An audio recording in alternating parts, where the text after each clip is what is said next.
Hello again, this is Robin at One Paper Street. I'm really excited about today's video. I'm going to show you how to create a beautiful floral greeting card using a very simple stenciling technique.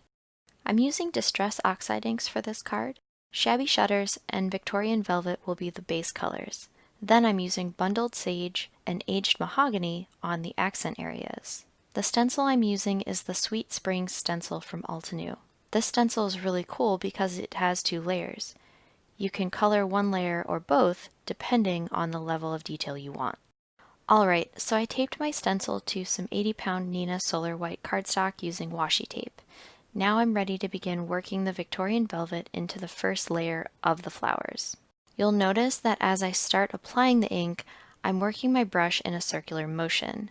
I frequently use this circular motion whenever I'm using Distress Oxide inks because it helps apply the ink more evenly across the page. I'm also focusing on the flowers here.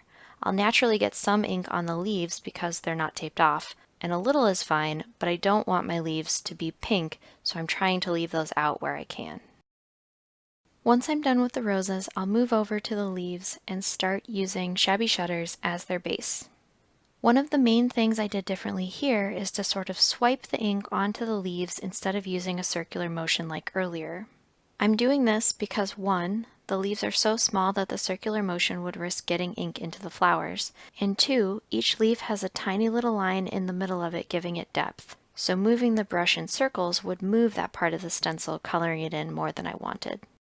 Now, as a side note, it's important to have patience as you move through this process. Even though this may appear to be a quick video, the stenciling actually took a good bit of time and a couple of attempts to get right.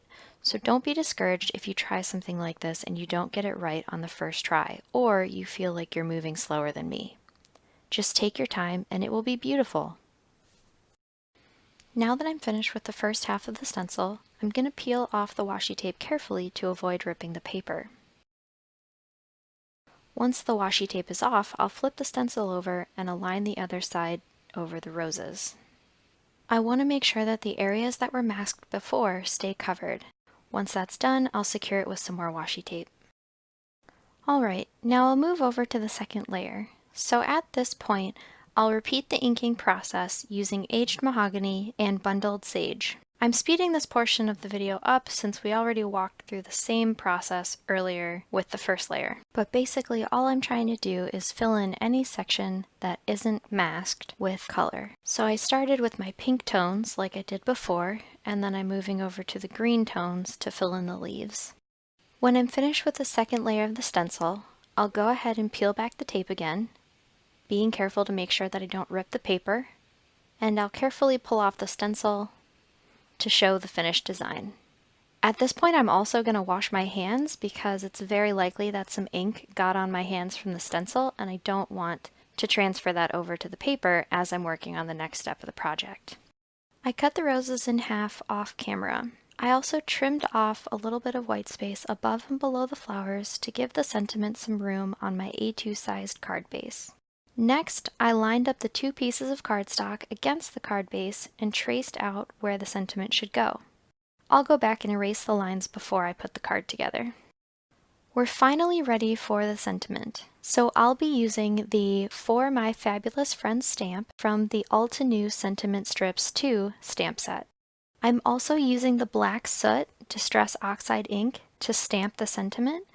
I actually only have one embossing pad and it's clear, so anytime I want to emboss using something other than clear ink, I usually just grab my Distress Oxide inks for that, because they dry really slow, so they're good for embossing.